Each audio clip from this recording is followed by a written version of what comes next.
It is yours. All right. Can everybody hear me?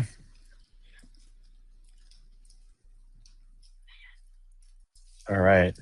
So, welcome everybody to the sports medicine section of this wonderful 24-hour course that Selene has put together. I just want a big thank you to Dr. Parekh and Dr. Alan Yen for really organizing a great session here. We have a really excellent session today looking at sports medicine injuries and complications and complex injuries that we may kind of come across that are unique that we've come across in our practice here. We have two great panelists here, and I'll also be presenting as well after the first panelist, Dr. Tom Dowd from the Rothman Clinic. Tom, longtime member of our armed forces and a surgeon to all of our extraordinary troops. And thank you for your service, Tom, and looking forward to you being a part of the Rothman Clinic starting next month. And then Greg Waryasz from Mass General Hospital at Harvard will also be presenting as well. Greg is the chief of orthopedic sports medicine foot ankle section, part of the Harvard Orthopedic Surgery Department. So great session today. We'll be doing Liz Frank and first metatarsal head cases. Greg Waryasz from Mass General. So 19-year-old male Division I track athlete with midfoot pain that started at a track meet when his cleat broke while he was competing. He was able to finish his meet, but he noticed pain immediately following. For the next 3 to 4 weeks, he rested from high-impact activity, but when he resumed workouts, he noted pain. X-rays, non-weight bearing, showed the second metatarsal fracture. He ended up seeing his primary care physician, who ordered MRIs, which showed significant amount of edema and fracture of the second metatarsal base.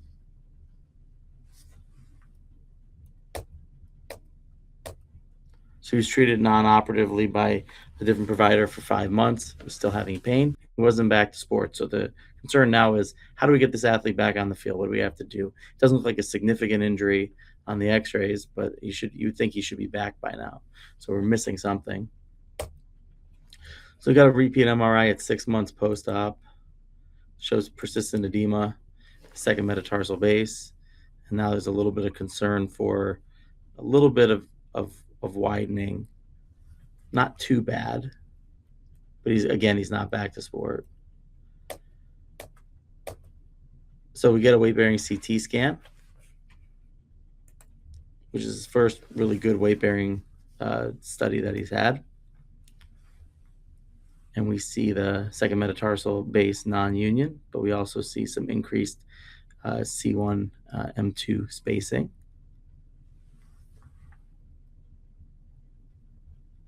And so now we have to have a discussion about fixing or fusing because he's fairly far out. And in high-level college and professional athletes, I'm not a huge fan of fusing for minimally articular injuries like this one. So he underwent open reduction and fixation about 9 months after his original injury with biointegrative fixation. So he has a screw and some staples placed. And we got a nice squeeze down of the Liz Frank space after we debrided the space. And he had a 1-year follow-up MRI. It was unrelated for fourth metatarsal pain as he was back to sport, which was negative for stress fracture. But we see that the Liz Frank area is fully healed as the second metatarsal, and he's back to running a track without issues. So the issue here is acting early on high-level athletes when they're not getting better for pathologies, specifically Liz Frank type pathologies. So osteochondral defects of the first metatarsal head are always a very concerning injury for high-level athletes. Although some players have definitely gotten back to high-level collegiate and professional sports with fusions, we're obviously trying to avoid those in young people. 17-year-old tennis player, Division I recruit with left great toe pain. He had about 2 years of pain by the time he met me, and it was managed with indomethacin. And he recently had a flare-up that was affecting his ability to play, and he was in the recruiting process, so he was overly concerned with making sure he could show how good he played to coaches. And so he had a cortisone injection that improved the inflammation, but the pain persisted despite that. So we see x-rays show sort of a dysplastic first metatarsal head, specifically on the lateral view, but no significant arthritis. And then MRIs were done, showing this sort of central metatarsal head osteochondral defect.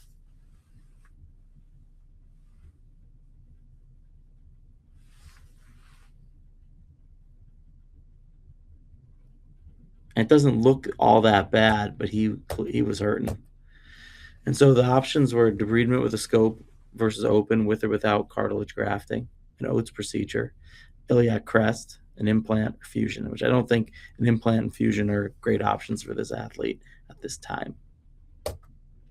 So I ended up just doing first metatarsal head osteochondral debridement with biocartilage and bone marrow aspirate and a chylectomy, and a proximal phalanx biocartilage with BMAC application. So he had a very unstable flap in his metatarsal head.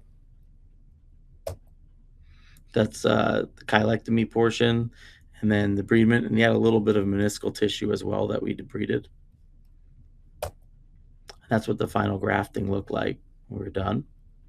So the real concern is, luckily this patient was able to return to tennis and plays Division I. But what happens if he fails? And what would be the next step in treatment? Do you do an Oates from the knee? Do you do a iliac crest? And so hopefully we don't get to that point.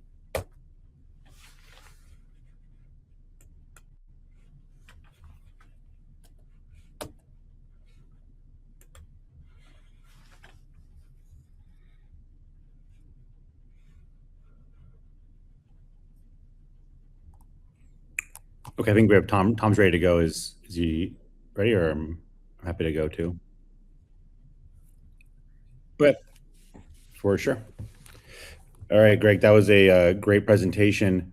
We're gonna have a lot of questions from that. I think there's, especially with Liz Frank and injuries in our athletes, and a lot of good questions come up from that. And I have a few questions as well from the first metatarsal OCD. Tom's having a little. Going to come on in a second here. He's in a snowstorm, but he'll be ready to go in a minute. I'm going to come on and talk about some cases that I brought on as well here. So let me just pull that up here.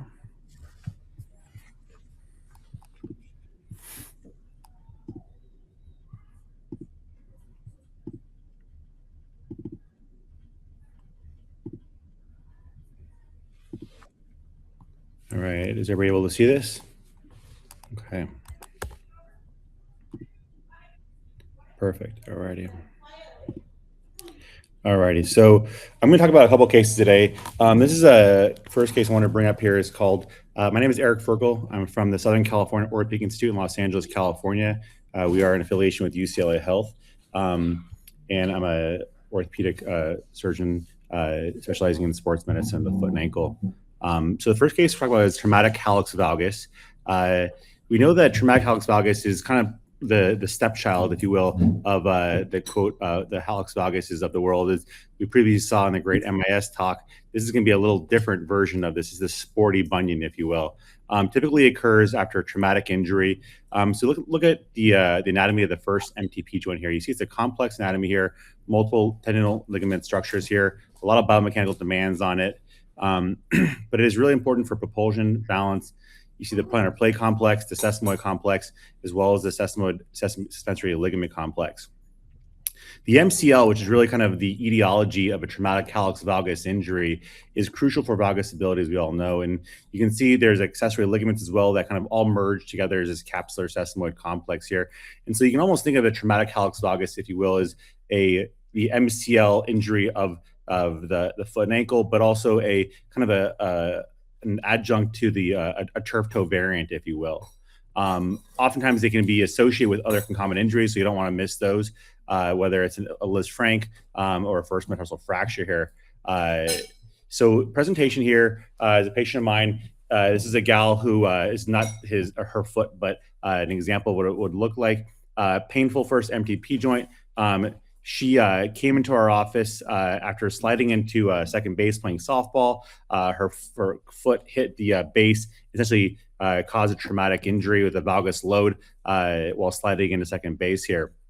So sometimes you'll see even a fleck avulsion fracture either on the proximal phalanx or on the metatarsal head that's associated with the ligamentous injury here. Here's what the MRI looks like here. You can see where that MCL injury is along the medial eminence. and the concomitant edema and soft tissue edema as well here. You can try conservative management, which we actually did for a little bit with the idea, hoping that it would kind of scar in on that medial side. However, as an athlete, she was having a lot of difficulty pushing off, and we didn't really want to wait much longer. So at about 6 weeks post-injury, after trying conservative management initially, we elected to proceed with surgery here. Here's the pre-op x-rays here. Again, the MRI of another patient of mine. This is the first one was of a different patient. This is of the patient I'm going to show you in surgery, where you see the concomitant edema. You see a small little fleck of avulsion fracture there. And then here is the pre-op stress x-rays here, where you're really going to see how somebody who did not have a previous bunion at all now is obviously very lax in valgus here on this valgus stress test there. So typical approach here, medial approach here, I'll do a capsular flap medially. You want to preserve the distal attachment there. If there's any bony prominence, you'll simply arrest that down on the medial eminence there, and then any loose pieces of fragmented bone that may have avulsed off, also remove that. Certainly it's important to evaluate the chondral surface of the first metatarsal head as well as the proximal phalanx, and certainly document that as well for future intervention necessary there. So once you've elevated that medial capsular complex, along with the MCL will be in there as well. At this point, I'll usually place an anchor. This time we did a biointegrative anchor there that I actually took out the suture that was in that biointegrative anchor, which is a 2.5 by 10 millimeter anchor, and reloaded it with a 0.9 suture tape. And then place that under fluoroscopy into the proximal phalanx. And then while holding the first toe into the correct position there, we then placed that suture that we had placed into the first proximal phalanx into the first metatarsal head there. And then we had suture that was left over that was already on that anchor into the metatarsal head, and then use that to help reef over the capsular, as well as re-sewed it as well with remaining fiber wire, tape, whatever you like to use there. That's what it looks like on the final construct there. And here's the post-op stress x-rays, really showing now that medial collateral ligament has been really stabilized nicely there. So for me, I'll keep her non-weight bearing for the first couple weeks. Really just let that swelling go down and kind of slow these patients down. They're athletes, they want to get moving fast. Made them heel weight bearing and essentially have them really begin early general range of motion around week 2 to week 3, progression to full weight bearing at week 4, and usually into a sneaker between week 4 to 6, depending on how they're doing. Really make sure that incision is healing up nicely there. So this is their post-op x-rays here, 9 months post-op here, and then you can see this is about at about maybe nine months post-op. She's back playing sports. She's actually back playing sports around 6 months, but here's my office here doing a single heel rise and really holding that pose there nicely. So I think that was it's an interesting case. It doesn't come in very often, but in my clinic, I'll see maybe 2 to 3 times a year, whether it's a stunt woman in Hollywood or it's your athlete who has this traumatic injury there. So I think it's important to kind of just keep these ideas in the back of your head in case you do see us and approach it not as a true bunion, but more as a ligamentous injury here. So I'm going to move over to kind of one of the bane of all of our existence is the non-union of the Jones fracture. So those patients who we will try to treat non-surgically first, and then move over to surgery when they don't ever heal up. Just to go through quickly here, the zone 1 and zone 2. I think a lot of us are very familiar with this, so I'll move for sake of time through these slides here. With really the zone 2, zone 3 is the one that we're most concerned about on a long-term basis in terms of managing that. So in these patients here, this is a patient of mine. He was a military member, reservist. You oftentimes will see that parrot beaking on the lateral cortex there, which is really pathognomonic for a non-union. So somebody who's done a lot of marching and is on his weekends while is a reservist, and then essentially probably had an injury at one point, walked it off, so to speak, as a lot of our soldiers will do. But a year later, just had a lot of training a couple weekends in a row and had a lot of pain. So came in my office with this injury here. And it's something that you want to then obviously have your attendant up. This is probably a previous fracture, acute on chronic non-union here. So we'll get a CT scan here, which shows darn, it's not playing there, but you can see the Parekh beaking there and the non-union across the board there. And so it's important to think of these not just as a bony issue you got to manage, but also a systemic metabolic issue. And so for these patients, I'll be getting a metabolic workup of CBC, CMP, vitamin D, parathyroid hormone. Also order them a bone stimulator preoperatively, and really plan for just kind of throwing the whole kitchen sink at them to make sure they heal up there. When you're thinking about kind of the placement on these screws, high and inside, obviously, narrow entrance, the lateral angled screw. I like to use a solid screw. The chamfered screws I like also a lot to avoid any sort of cuboid impingement there. And so this is what it'll look like. And so I'll usually use calcaneal autograft or iliac crest autograft, mix that with some bone marrow aspirate concentrate, and inject that both into the site of the non-union, which I'll fenestrate through a small little opening, and I'll pepper the fracture on both sides to make sure there's some good bleeding edges, as well as also inject the autograft from through a jam sheety from the screw side before putting the screw in. So this is what it'll look like there. This came together nicely here. And you can see an excellent union at this patient here. And as I mentioned, really important to bring biology to this area where there isn't good biology. So debriding that that fracture site. And for me, I'll keep them non-weight bearing for 3 weeks, moving to a cam boot, beginning a bike, swimming, elliptical, assuming the incision is well healed, and then moving on to beginning to progress weight bearing, usually around 4 weeks. Getting them on an Ultra G or underwater treadmill around week 5 to 6. And the athletes who really need to get back, we can either consider them getting back as soon as 7 to 9 weeks if they're doing well. Always want to make sure you get a nice CT scan proving that they've healed before releasing them to full competition. Also important is to get them a nice clamshell insert or orthotic if they're to be wearing cleats and you want to get them back soon. For the patients who don't need to have a rush to get back to, I think certainly it's important to take your time and get them back. But there's certainly players who have a contract year they need to get back for, and you don't want to. And if they're healing, there's no reason to slow them down and get them back any sooner. That being said, I think Tom is ready, so we're gonna get you over to Tom and send our love from Southern California.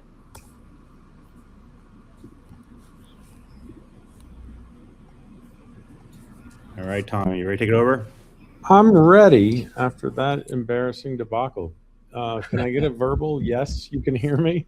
We can hear you, yeah. Love it. Achilles ruptures. Well, let's see if I can pull it all together, and I apologize for the delay. So, not my patient, and a little bit of a joke to protect his privacy, but we went through the history and physical, initial imaging, and then treatment options. And what you need to consider is that strict immobilization is really not the way to go. But you do need to customize your treatment based on what your patient needs. And that may be early rehabilitation in the non-operative form, a la Willits and his colleagues, but it may be operative, and operative has its certain advantages. And so we'll go through discussion regarding that and some of the unique characteristics and the pitfalls associated.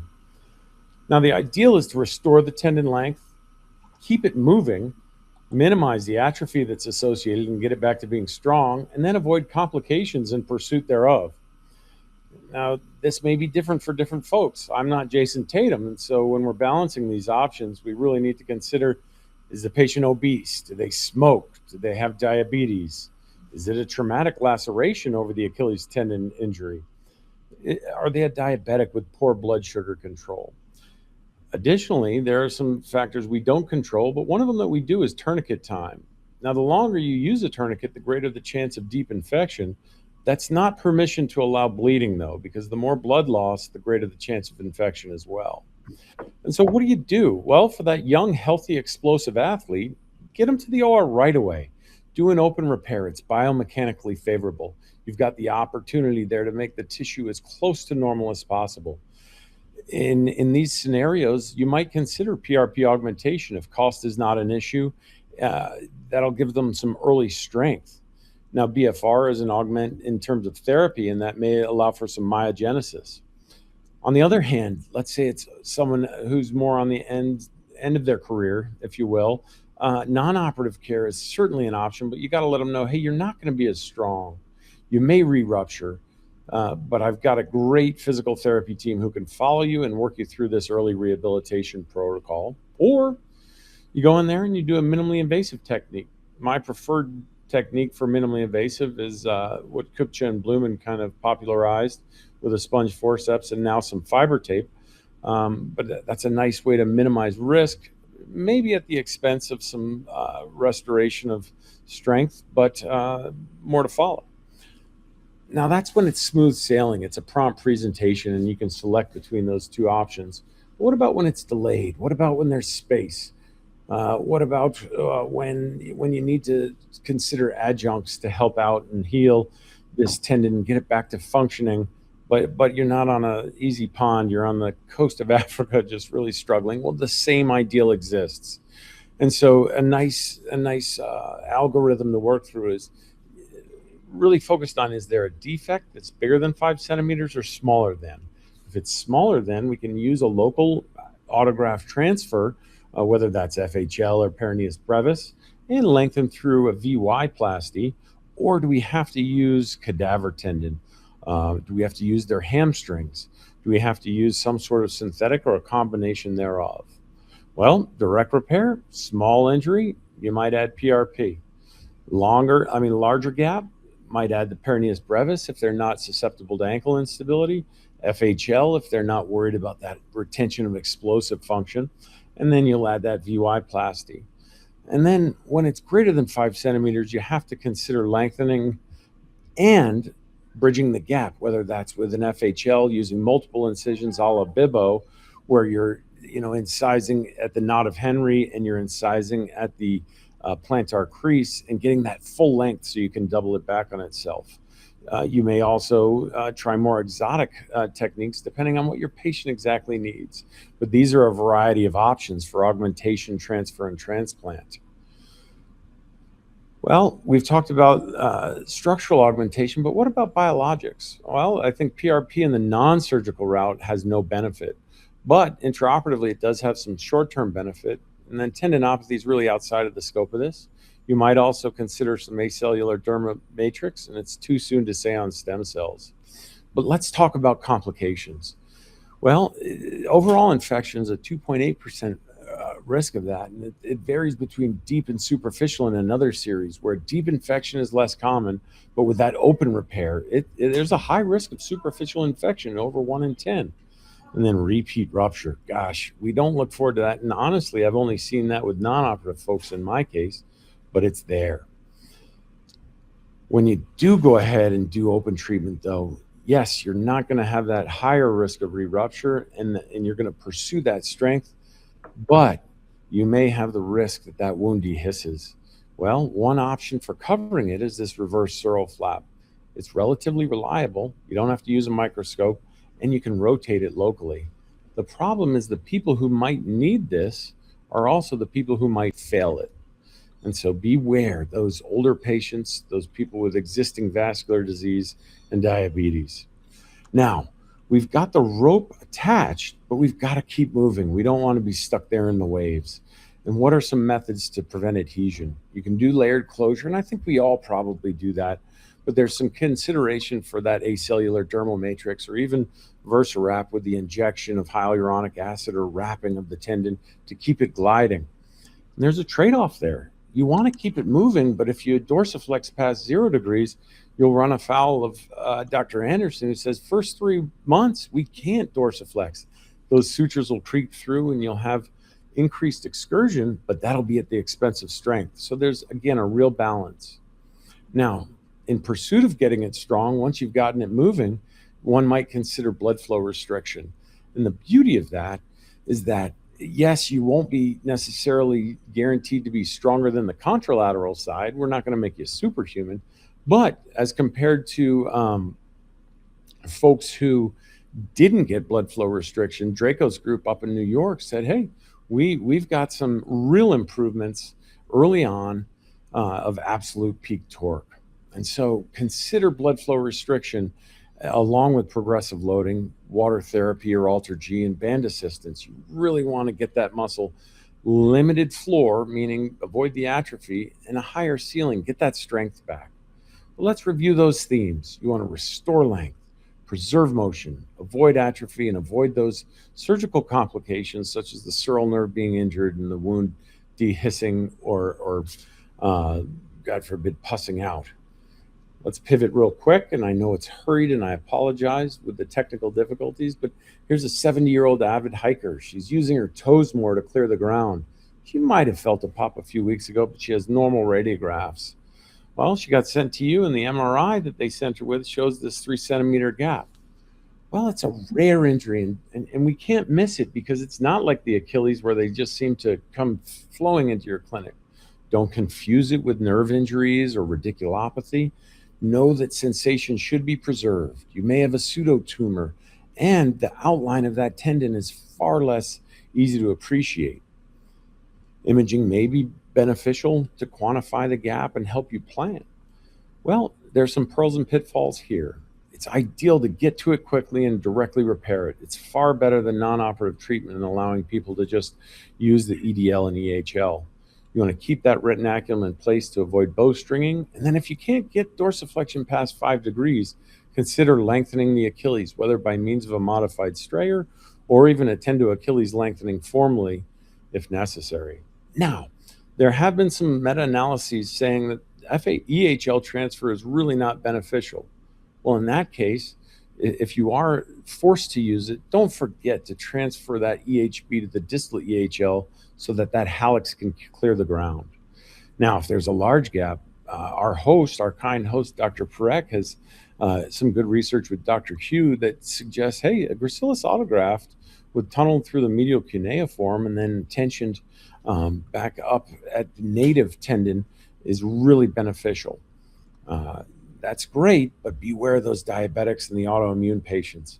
They have a real difficulty healing, and in these delayed presentations, you may be able to optimize them before getting ready for surgery. Here's their technique that's so nicely described.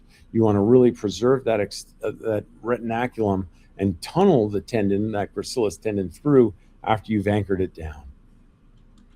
So the bottom line is we want to respect the anatomy. We want to restore that length. We want that blue box to be shorter, and we want that red oval to be larger. Keep things moving and regain strength as fast as you can.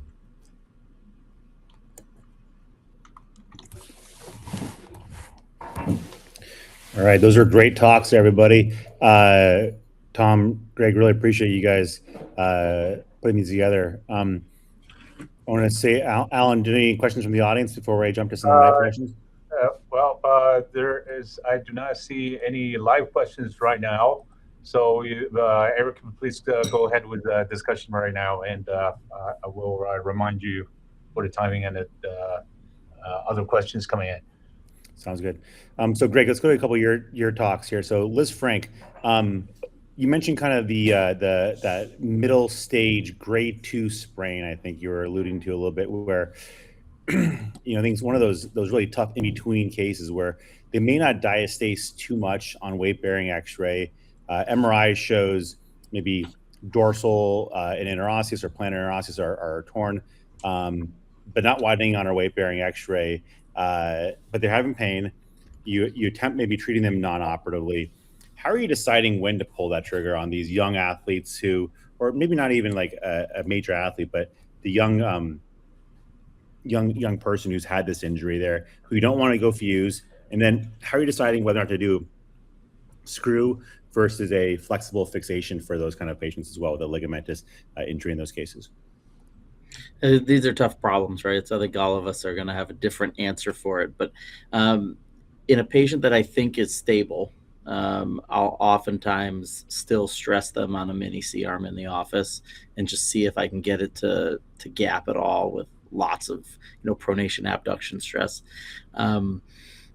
Weight-bearing CT scan for us is actually fairly easy to get because we have one in the office. But if you don't have one, that kind of complicates things a bit. I think if you have a patient that's past 3 months, you really have to consider,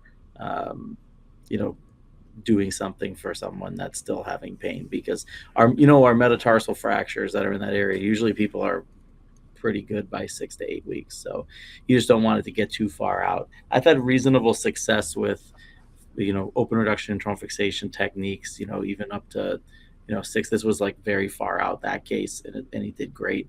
But then we're deciding how you fix it. And so our cadaver data on the when we compared screws to suture button constructs to biointegrative were all about the same in terms of ability to resist diastasis with stress after fixation. So time 0, I think, is good for everything. So then it's got a dealer's choice what you want to deal with. So if you have an athlete that's going to be kicking things, you might want to avoid plates on top of the joints.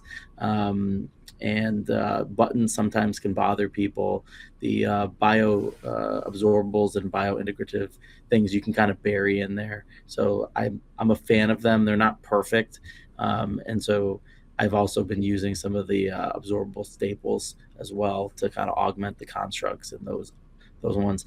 You'll sometimes see a little bit of gapping still, but patients aren't symptomatic, so it's important to see. But the diamond plate's another good option. I mean, that's a really interesting point, actually, you brought up at the very end about that slight bit of gapping. And even sometimes, even when you come back, you take the screw out, and there's a touch of that gapping that occasionally you'll see. They're completely asymptomatic. I think it's reassuring to know that that's not. It's a patient gateway message after the office visit, Eric, all the time. Why does it say that there's gapping and it's not? It's like it's not there. You squeezed it together really well in the OR. Yeah. Tom, going to the tib ant ruptures, I think that's something that's also a very common thing that we'll see sometimes in our older patients who, I had a patient recently come in my office who came in for forefoot or midfoot pain, got an MRI, and oh, by the way, there's a tib ant rupture. She wasn't even complaining of, right? And here she is like 75 and she's walking around fine. How are you deciding which of these, because they're oftentimes pretty delayed presentation in our older patients, when to not opt them, right? To maybe put them in an AFO and say, hey, just go for it. I think that's a great question, and that's where shared decision making comes into play. They, especially in these folks who have no clue that it had happened, they're often susceptible to a bad wound healing or infection because they have those comorbidities. And so we'll just have a long discussion, and it'll set you back in clinic sometime. And you just say, hey, the ideal, the platonic ideal for your dorsiflexion is an anterior tibialis tendon that actually works and gets you past neutral, so you're not, adjusting your hip and knee to clear the ground. But you've been functioning fine without it thus far. Let's talk about some of the other options that are guaranteed to avoid those surgical complications. And it's rare enough that I can't tell you with any certainty, which cohort is doing better. That may be the need for a registry for anterior tibialis tendons down the road. But patients do tend to do really well, and that's part of the problem as to why they present in such a delayed fashion. Greg, going back to your first metatarsal OCD talk, again, I think this is one of those things that we oftentimes will see a patient come in with first metatarsal head pain, and the MRI is lighting up there a little bit. How are you deciding when to go and manage it? Is an osteochondral injury versus it's calling it maybe grade 2, grade 3 early OA, as an MRI report may often say. Occasionally, and I think it's hard to differentiate if it's like a true focal lesion versus kind of a more of a diffuse chronic issue. That's one question. The other question is deciding between BioCart versus an OCA allograft plug. And then when you do either one of those, are you also bone marrow stimulating behind it? It's a two-part question. Yeah, it's a tricky thing to deal with. I don't know how many people on the call have ever seen an isolated proximal phalanx side one, and I've been dealing with one in one of my Northeastern kids now, and I'm like, I don't want to operate on this. I don't know how it's going to do, but usually you see it on the metatarsal head. Sometimes there's a kissing lesion. I think if you see a kissing lesion, it's more arthritis. I don't know how. I've had some of them actually do fairly well with simple debridements and grafting because it's basically hallux limitus, right? So, so I think if you approach it like it's hallux limitus, but maybe you put a scope in, then that, there's some that you have to open up, some that you might be able to scope. And when the younger folks, I think these are like your high school kids and your college kids, I think you're a little more aggressive with different treatments. I'm always reluctant to take an Oates plug from the knee. I know there's good evidence for it, but I'm just reluctant to mess up someone's knee for their big toe. When we had a abstract at Anna about 7 years ago with NFL combine data. We had looked through it, and we actually saw that some of the turf toes ended up being fused, and the players ended up playing in the NFL with it. So we know that those players exist. So if you can play in the NFL with a fusion, the majority of the people that we take care of with these can probably function pretty well.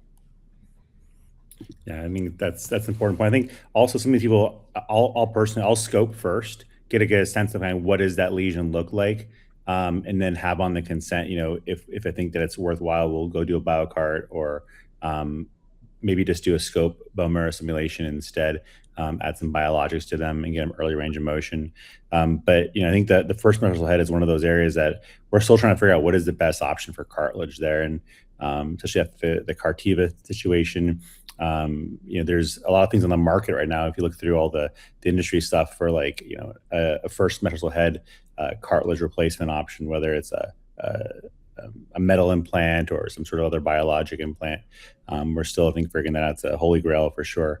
I've been treating the bone. Last time we had talked, I've been treating the bone marrow edema a little bit more commonly, whether it's with the iliac crest bone marrow aspirate that you mix with allograft and inject through the jam sheeting needle, or a bioabsorbable implant. Either one, I think, works. I think if you get the bone pretty hard there, you probably don't need perfect cartilage, and they don't hurt that much. How many patients do you see with zero pain that have no cartilage? So. Yeah, I mean, it's actually, that's a great point. I think that I even translate that to the Tiplafon OCDs as well, where you see these Tiplafon OCDs that are kind of tricky to treat with a biologic putty, whether it's a biocartilage or whatever it is, but they have a lot of concomitant bone marrow edema just in the subchondral area. And so treating the bone marrow edema, and I think that is really, as you mentioned, that's, I think, the major pain driver. And so interosseous allograft BMAC, like you said, I've done actually what you described as putting a biointegrative nail subchondraly from dorsal to plantar for those patients, just to really kind of reduce and almost like raft it. I've done that in the first head, and I do a lot of times. Almost all my Tiplafons now get that for my Tiplafon OCDs. I'll do that biointegrative nail, either medial lateral, anterior posterior, to almost raft just above it. And again, treating the bone edema, I think, is the major pain generator, as you said. We have about 3 minutes left. I don't know if you guys had any questions you guys wanted to bring up as well. Yeah, I have one actually. So I think the hardest thing with the tibialis anterior is knowing what to do with the patients that are 6+ months out and how much their muscle might not function. And do you guys have any tricks for determining that, to determine whether or not they're an allograft transfer, or if you have to do the EHL transfer because the muscle doesn't work? That's a good question. Go ahead, Tom. I think one way to address that is that you face the uncertainty head on, and you let your patient know, hey, there's this dilemma that exists. Your muscle may have atrophied and become so disused that it's really not useful for me. And so intraoperatively, you might ascertain then and there whether or not you're going to do the gracilis and use the motor from the anterior tib, or you're going to say, hey, this motor just doesn't function. Now, you'll check its, the 4 C's, you'll bovie stimulate it, and if it really offers you nothing, and it really is a bridge too far, that's when you can pivot to doing the EHL transfer and then putting the EHB into the EHL stump distally. I do like that trick with the EHL to EHB. I've had a couple patients get a little sensitive from the way it's transfers, because it gives you like a little bit of a bulky knot there. But it's kind of a neat trick, and in a lot of the stroke patients I do that for as well. Whenever I'm kind of moving around EHL, it's a nice little trick to keep the toe extended. I'm curious if you guys are managing your MCL tears differently than how I presented it. If you guys have seen those, and if you guys are doing them, are you guys treating them like a bunion or treating them like an actual ligamentous injury? So I've done them every way. So if they truly have a bunion that I would fix, then I'm actually going more towards doing an osteotomy. But I've also done suture button fixation in addition to ligament MCL imbrication. They all actually seem to do fairly well. And the bunion patients, for the general population, when you do the osteotomy, it tends to fix it really nicely. But you had some really cool stress exams on. I'm going to start doing those in addition. But we have all these new suture braces, bioinductive grafts. We have to figure out what's the best for these things as well. But this is, I think, when there's not a big bony deformity, increased hallux valgus angle, increased IMA, those are the ones I think those college athletes are in trouble, I think, for time to return to sport. Yeah, absolutely. We hit the 8 o'clock mark on the West Coast. And I think that means we're passing it on to our colleagues around the world. A big thank you to Dr. Parekh and Dr. Yan. Also, a big thank you to Greg and Tom for great presentations and beyond tonight. And wish you all well around the world. Thank you very much.